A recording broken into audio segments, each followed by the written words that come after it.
মই সুধিছোঁ যে হুইচ শৃংখলচলীয়া হয় কোন, অসমৰ বাবে হয় তেওঁ কোন? গতিকে মই এটা কথা এইটো কাৰণে আপোনালোকক ক'ব বিচাৰিছোঁ আপোনালোকৰ জৰিয়তে যে শৃংখলচলীয়া হ'ল বৰ্তমান সময়ত মুখ্যমন্ত্ৰীৰ এজেণ্ট আৰু বিজেপিৰ এজেণ্ট। তেখেতে অসমৰ বিজেপিৰ এজেণ্ট হৈ পেলাই অসমখনক তেখেতে বিভ্ৰান্তিকৰণ সৃষ্টি কৰি আছে আৰু সম্পূৰ্ণ আমাৰ এই অসমৰ যিটো সাম্প্ৰতিক আমাৰ যিটো পৰিস্থিতি, এই পৰিস্থিতি তেখেতে সৃষ্টি কৰা মূল নায়ক।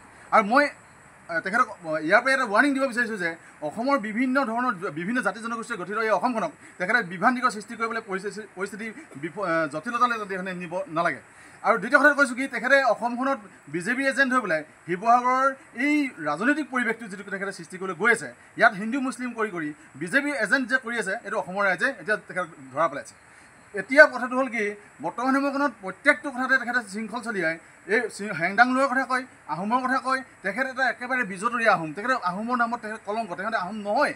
তেখেতে অসমৰ এটা চলিহা উপাধিৰ এজন ব্যক্তি, যিটো আমাৰ অসমৰ বাহিৰত। এতিয়া কথাটো হ'ল কি, তেখেতে এই আহোমৰ তেজখন দেখুৱাই আহোমৰ গোটেই জাতিটোক বন্ধকত থৈ তেখেতে গোটেই অসম শিৱসাগৰৰ ৰাজনীতি কৰিছে। তেখেতে এই শিৱসাগৰৰ পৰা তেখেতে আমাৰ বিভিন্ন ধৰণৰ বীৰ লাচিত বৰফুকনৰ নামত তেখেতে বিভিন্ন ধৰণৰ টকা ঘটাৰ এটা আহিল হিচাপে তেখেতে সংগঠনটো তেখেতে ব্যৱহাৰ কৰি আছে। তাৰ উদাহৰণ হিচাপে আপোনালোকক মই দুটা উদাহৰণ দিব বিচাৰোঁ।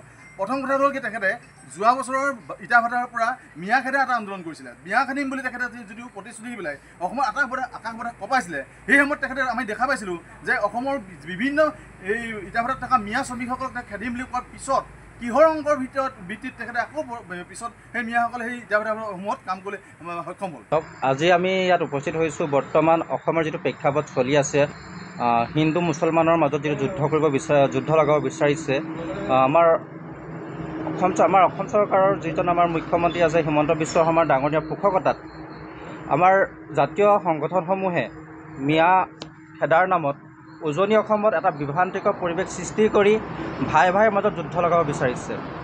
আমি লাচিত সেনাই দাবী কৰিব বিচাৰিছোঁ যে যিখন অসমত শান্তি সম্প্ৰীতি আমি বাস কৰি আছোঁ, সেই অসমত কোনো বিভ্ৰান্তিৰ সৃষ্টি নকৰি এখন সুস্থ সবল সমাজ গঢ়িবৰ বাবে আমি অনুৰোধ জনাইছোঁ। আৰু আমাৰ মুখ্যমন্ত্ৰী ডাঙৰীয়াই যিহেতু উচ্ছেদ অভিযান চলাই গৈছে, কিন্তু আমি এটা কথা জানিব বিচাৰিছোঁ তেওঁৰ পৰা, যিহেতু অকল উচ্ছেদ কৰিলে জানো আমাৰ বিদেশী বিতৰণ হ'ব? চৰকাৰৰ হাতত আপোনাৰ সকলোবিলাক ন্যায়ৰ পৰা আৰম্ভ কৰি গৃহ বিভাগ তেওঁৰ হাততে আছে, কিন্তু অসমৰ পৰা এজনো বিদেশী তেওঁলোকে খেদিব পৰা নাই। কিন্তু মাত্ৰ ইয়াত উচ্ছেদৰ নামত কথাৰে ফুল জাৰিছে। আৰু এনেদৰে মানে আপোনাৰ 2024 যিটো নিৰ্বাচন আহি আছে, তাৰ বৈতৰণি পাৰ কৰিব বিচাৰিছে। এই ক্ষেত্ৰত আমি লাচিত সেনাই উদ্বিগ্নতা প্ৰকাশ কৰিছোঁ যে অসমখনত যি আমাৰ মিলাপ্ৰীতি আছে, এই মিলাপ্ৰীতি সদায় বান্ধোনত ৰাখক। এই মিয়া খেদা নামত বা হিন্দু মুছলমানৰ নামত যি ৰাজনীতি কৰিছে, এই ৰাজনীতি আমি একমুখে ধিক্কাৰ দি আমি এই যি পৰিস্থিতি আহি আছে উজনি অসম, নামনি অসম, এনেকুৱা ধৰণৰ এই সকলোবিলাক ক্ষেত্ৰত অকল তেওঁকেই নহয়, আমি যিসকল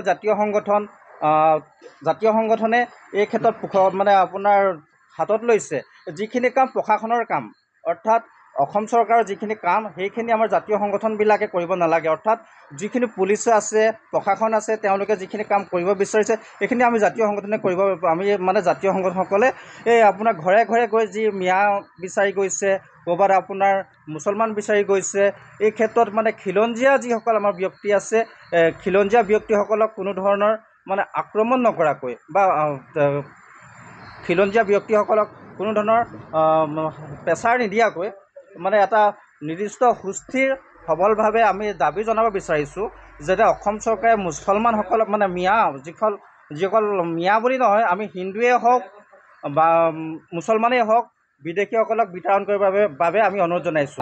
শৃংখলচলিহাই যি ধৰণৰ কথা কৈছে মিয়া কিবা কিবি, আচলতে তেওঁ ককাক বিমলা প্ৰসাদ চলিহাই মিয়া যদি আনিছিলে, তেওঁৱে পোষকতা কৰি তেওঁৱে আনিছে। তেওঁ আমাৰ উজনি অসমৰ পৰা তেওঁ কিন্তু নিৰ্বাচন জিকি যোৱা নাছিলে।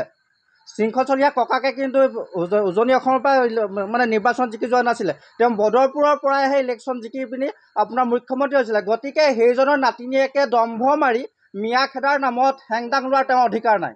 আমি লাচিত সেনাই দীৰ্ঘদিন ধৰি পেলাই অসমৰ বিভিন্ন অঞ্চলত থকা, চৰ অঞ্চলত থকা বা আমাৰ মাজত থকা যিখিনি আমাৰ বংগীয় মুছলমান বুলি কয় বা আমাৰ থলুৱা মুছলমান বুলি কয়, তেওঁলোকৰ মাজত যিখিনি এতিয়া আজি বৰ্তমান সময়ত চৰকাৰে বেদখল উচ্ছেদ কাৰ্যসূচী চলাই আছে, এই বেদখল উচ্ছেদটো আমি সম্পূৰ্ণৰূপে সমৰ্থন জনাওঁ। যে কিয়নো চৰকাৰী মাটিত বসবাস কৰিছে তেখেতলোকে সম্ভৱ তেওঁলোকৰ অসমৰ অৰ্থনীতিত ইয়াৰ প্ৰভাৱ পৰিছে বা ইয়াৰ জনগাঁথনিত প্ৰভাৱ পৰিছে বুলি আমি ভাবোঁ। গতিকে আমি এই ক্ষেত্ৰত আমি চৰকাৰক সমৰ্থন জনাওঁ যে বেদখল উচ্ছেদ হ'ব লাগে, য'ত আমাৰ বিল জলাশয় বা যিখিনি আমাৰ চৰ অঞ্চল বা যিখিনি আমাৰ পাহাৰ ভৈয়াম য'ত যেনেকৈ ধৰণে সন্দেহযুক্ত নাগৰিকে যিখিনি বেদখল কৰিছে তাৰ উচ্ছেদটো আমি সমৰ্থন জনাইছোঁ। কিন্তু তাৰ সমান্তৰালভাৱে লাচিত সেনাই দুটামান প্ৰশ্ন কৰিব বিচাৰিছোঁ যে আজি উজনি অসম বুলি ক'বলৈ আমি এইকাৰণে বাধ্য হৈছোঁ যে আজি শিৱসাগৰ জিলাত কিছুমান দুদিনমানৰ আগৰ পৰা দুটামান প্ৰশ্ন উত্থাপন হৈ আছে যে থলুৱা মুছলমান হ'লেও আমাৰ কেইটামান জাতীয় সংগঠন, যেনেকৈ ধৰি লওক এটা বীৰ লাচিত সেনা বুলি কয়, বীৰ লাচিত সেনাৰ এজন নেতা শৃংখল চলিয়া, তেখেতে আজি কেইটামান ভাষ্য ৰাখিছে যে থলুৱা মুছলমান হ'লেও তাত কোনো ধৰণৰ উচ্ছেদৰ ক্ষেত্ৰত তেখেতলোকে ক্ষমা নকৰিব পাৰে, তেনেকুৱা ধৰণে তেখেতলোকে চৰকাৰ পৃষ্ঠপোষকত থাকি পেলাই এইসকলক মানে উচ্ছেদ কৰিবলৈ কুণ্ঠাবোধ নকৰিব বুলি তেখেতলোকে মানে মুকলি মনে তেখেতলোকে মনে তেখেতলোকে ব্যক্ত কৰিছে।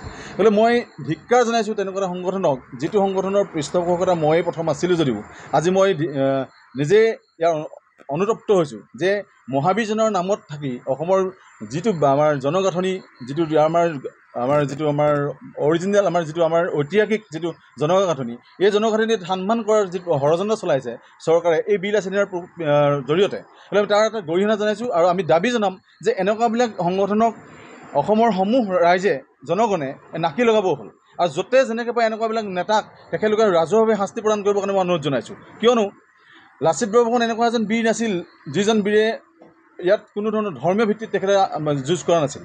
তেখেতলোকে যুদ্ধ কৰিছিলে অসমৰ বাহিৰৰ এটা বহিৰাগত এটা শক্তিৰ বিৰুদ্ধে, আৰু তেখেতলোকে সেই শক্তিৰ বিৰুদ্ধে যুদ্ধ কৰি অসমখনক উদ্ধাৰ কৰিছিল। আৰু এই উদ্ধাৰ কৰাৰ ক্ষেত্ৰত এই মুছলমানসকলৰ এটা বিশেষভাৱে এটা ভূমিকা আছিল। আমি আজি নদি ক'ব পাৰোঁ যে বাঘ হাজৰিকাৰ নাম লয়, আজি বাঘ হাজৰিকাৰ নাম লোৱাৰ পিছত আজি আমাৰ শিৱসাগৰত আমাৰ ইছমাইল ছিদ্দিকী উৎপত্তি হৈছিলে, তেখেতক য'ত আমাৰ দিল্লীৰ পৰা পঠিওৱাৰ পিছত তেখেতে আমাৰ শিৱসাগৰত যেনেধৰণে এটা উৎপত্তি হৈছিলে, বাঘ হাজৰিকালৈ তেখেতে ইছমাইল ছিদ্দিকীৰ পৰা যেতিয়া বাঘ হাজৰিকা হৈছিল, সেই জেগা আজিও তাত মানে ইতিহাস প্ৰসিদ্ধ বুলি আমি জানো।